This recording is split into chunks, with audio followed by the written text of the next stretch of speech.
If you're a homeowner and you have had multiple salespeople at your house and nobody's leaving you a proposal, what does it mean and why does it matter? This is a fantastic question.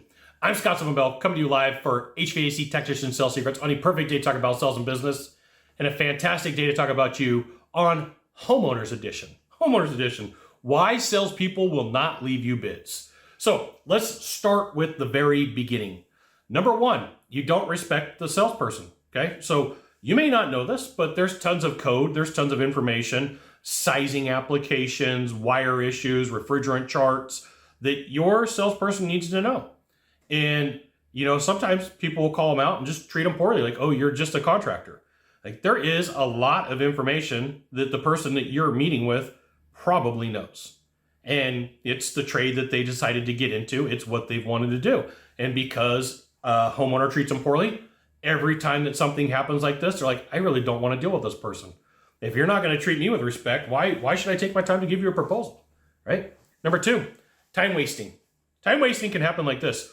Stacking appointments. So let's say that you want to get 3 bids. Great, get 3 bids. Who cares? Nobody cares. Right? Salespeople don't care. It's normal in the field. It's normal in the trade, okay? Nobody cares. But what sometimes homeowners will do is they will say, oh, okay, well, I will have one guy here at 10, one guy here at 10:15, and one guy here at 10:30. In the industry, it doesn't work that way. Almost every major company is going to have a script that says we need 60 to 90 minutes. So you're expecting that somebody's going to walk up, look out at the air conditioner, look out at the furnace or the air handler, and be like, okay, game on, you know, $4,500. No, it doesn't work that way. Like, there's code issues, there's sizing issues, there's things that you want. Every manufacturer probably has about 220 different options and builds that you can have, right? And so if you're like, hey, at the end of the day, I don't want to give you due time. Like, your salesperson that's coming out to meet with you is like, this is garbage. The office confirms 60 to 90 minutes, but you stacked appointments. Number 3, you don't want to interact.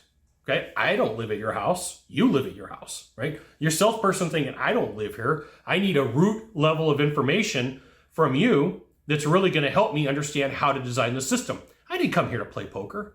I didn't come here to not have questions answered. Great, right? I mean, I understand there's a few things you don't want to talk about, but at some point you have to talk about the money. At some point you have to figure this out. And heads up, systems are no longer $4,500, right? They're not. They're not $4,500. I hate to break it to you. I'll be the dude. They're not $4,500, right? And so sometimes homeowners may set that expectation, which is going to be number 4, that they think that systems are going to be super cheap. They're not. Everything is way more expensive. I live in California. So if you're watching this in a different state, whatever number I give you, cut in half, okay? In California, the average system in Sacramento today is about $18,000. And you're like, Scott, I live in a different state and I can get it done for $9,500. You probably can, okay? I'm going to give you my number based upon where I live. In California, everything's more expensive. Just, it is, okay? Number 4, you tell the guy that you're solely shopping on price. Like, hey, you buy however you want, but there's a lot of times where you're like, if no price is too low, nobody wants to deal with that. They don't.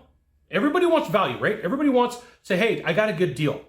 But if you say the only thing that I'm shopping on is price and you're going to grind all day long, and grinding means it's got to be lower, it's got to be lower. I go, I don't want to deal with this. My best client is somebody who understands value. My best client is the way that things get done. And you're like, Scott, I can't give anybody to give me a bid. You probably hit one of these 4 things already, right? And then number 5 is going to be this. Your sales guy gets to the end, and before he's even done, you're like, just email me a proposal. Now, here's the thing. Your person that you're meeting with just took 45, 60, 90 minutes, 2 hours to meet with you. And I will tell you, it is 100% disrespectful for you to not sit there and listen for 2, 3, 4, 5 minutes about what the opportunity is. I will share with you, if it was me and somebody says, hey, just email me a proposal, like, we got some decisions to make. I don't do that, right? I'm here. The company spent a bunch of resources to get me here. We're talking money. We're going to make this happen.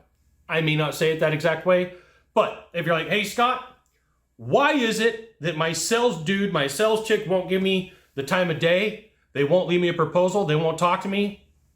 Last bonus, sometimes, and I'm not saying this about you, okay? I'm not saying this about you. Sometimes people are just jerks.